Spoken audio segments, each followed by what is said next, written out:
Hello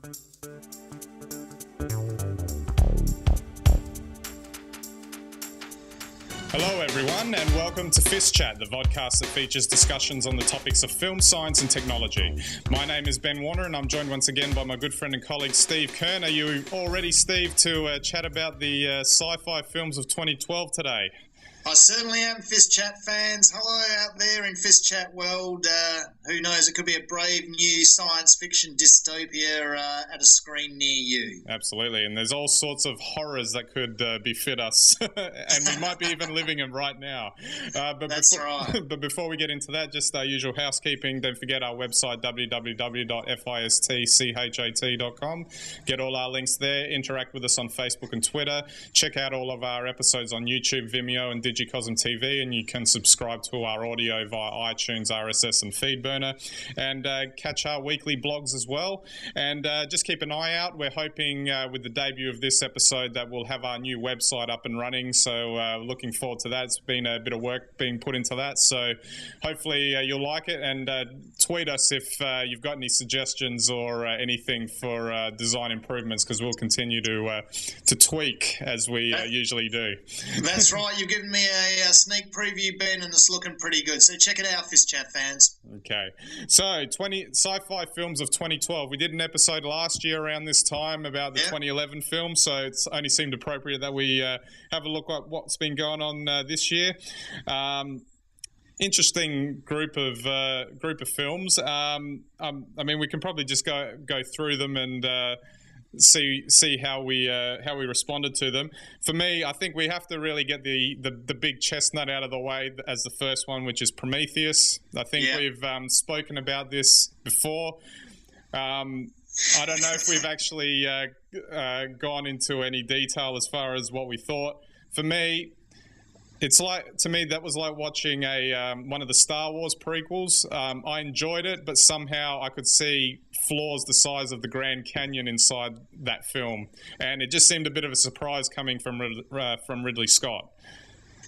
Look, absolutely. I think since I've seen it, time has healed those wounds, and I probably like it a little bit more than I did at the time. But it was the big, script. Deficiencies that really upset me, about the film. When you really think about it now, we've just had Curiosity land on Mars. We may find life on Mars, organic life on Mars, in our explorations in the next decade. That's the sort of question that Prometheus asked, and I think that that's a theme that we'll see more of in science fiction films now, probably in the next 5 to 10 years. And I guess we're due for another, mission to Mars film as well, Ben. Oh, absolutely. And one last thing on Prometheus too is that I just really appreciated, like you were saying, this. There aren't too many sci-fi films today that come out of Hollywood that would try to explain or give some sort of explanation as to the origin of humanity, kind of thing. And that's right. And it was a very strong motif to have in a film, and I guess it deserves marks just for that alone, if nothing else. Absolutely. And okay, we mentioned this, I think, only in one of our recent episodes too. Total Recall, the remake. It's back again. He's back again. I read a review that said, "Total Recall, what's the point?" That was the headline today. I kind of see where that's coming from. I don't know if I'm actually going to go watch it, because to me, the first film was really done well, so I'm really not into this thing where Hollywood remakes classic films. If they actually remake a bad film but they make it good, then I'm all for that. But not in this case. I can't really. I mean, I'm sure technically it looks spectacular and all the action's great, but I'm sensing a soulless Hollywood remake here. Total Recall is one of my favourite films, actually, Ben, and I don't know how I'd go with a remake, but as every FiST Chat fan knows, I'm compelled to go along and then report back to you very disappointed. And thankfully it's not in 3D, right? So well, isn't it? I'm disappointed already. You can't crack those glasses out again. Now, another interesting film that's coming up is called Looper, and I've seen a few previews of this. Essentially, it takes place in a world where a crime syndicate can send their enemies back in time time, and a group of killers known as loopers eliminate those enemies, so there's no evidence of the murder in the crime syndicate's present time. What a great plot. I like the sound of that one. And of course, the hook here is that one of these loopers ends up having to eliminate a future version of himself. Oh, well, that's a great story. Now, was it written by someone in Hollywood, or was it actually written by a proper writer? Well, actually, I'm not 100% sure. It's written and directed by a guy named Ryan Johnson. Never heard of him. He made. Is that a recommendation, Ben? Well, yeah, that's right. It's probably good then. It's got Joseph Gordon-Levitt and Bruce Willis as the current, present version and future version of the same character, which is quite good. And maybe it seems a little 12 Monkeys like. I don't know. Maybe it's kind of got that little edge to it. But we'll see how that goes. It's an up and coming film. It hasn't been released yet, so hopefully it'll work. Well, I like the sound of the plot, so we can only hope that it's put together well and doesn't disappoint us. Absolutely. Now, I actually sat through the 6-minute trailer for the next film we're going to talk about now, called Cloud Atlas. And it needed 6 minutes because it was that difficult to get the point across of what the film's about. Oh, goodness me. That's not good. But you wouldn't expect anything less from the Wachowski brothers, who, of course, gave us the Matrix trilogy. I still haven't forgiven them for Matrix 2 and Matrix 3, FiST fans. But they've got a fairly good cast, and from the sounds of it, it's telling 6 interweaving storylines set across different ages in history. And from the sounds of it, it's kind of got like a karma-type thing happening where events that happen in one time period affect the next one and then affect the next one. And it kind of had this it almost seemed like the story was almost too big to fit into a film, the way it came across. At any rate, I'm sure it'll look spectacular. It definitely looks spectacular. But like you said, the Wachowski brothers kind of fell off the rails there with the Matrix sequels, even though they did have some merit. But it should be interesting to see how this one turns out. Well, that's right. And I mean, the whole time travel and implications of time travel is such a fertile plot. And, once again, I think that's something that's capturing the imagination. When you have discoveries, such as, possibly finding the Higgs boson, when we start to do big things on this planet and really look at the essence of our universe, these things, seem a little bit more possible to us all, and they make great stories. So let's hope Hollywood does them well. Oh, absolutely. Now, let's just have a look at a couple of others. Now, there was a very big bomb that dropped earlier in the year, and it apparently made the whole of 5 cents from the sound of it. John Carter, earlier in the year. Who knows what happened with that one? We have to mention it sheerly for the sheer size of its box office failure. Did you see it, Ben? I didn't see it. I did see posters for it. I think it lasted in the cinema for about a week here.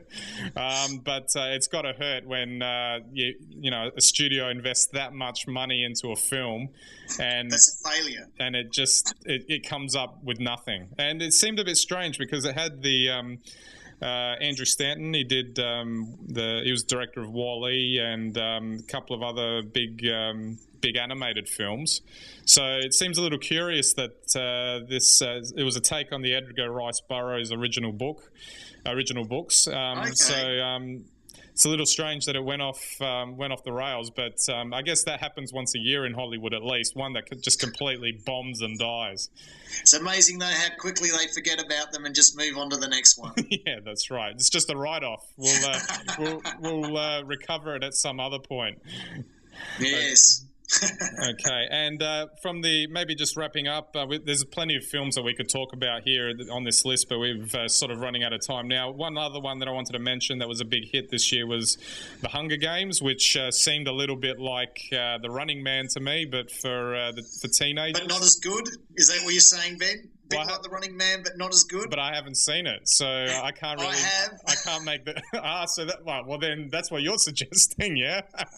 Yeah, look, I saw it actually on Friday night.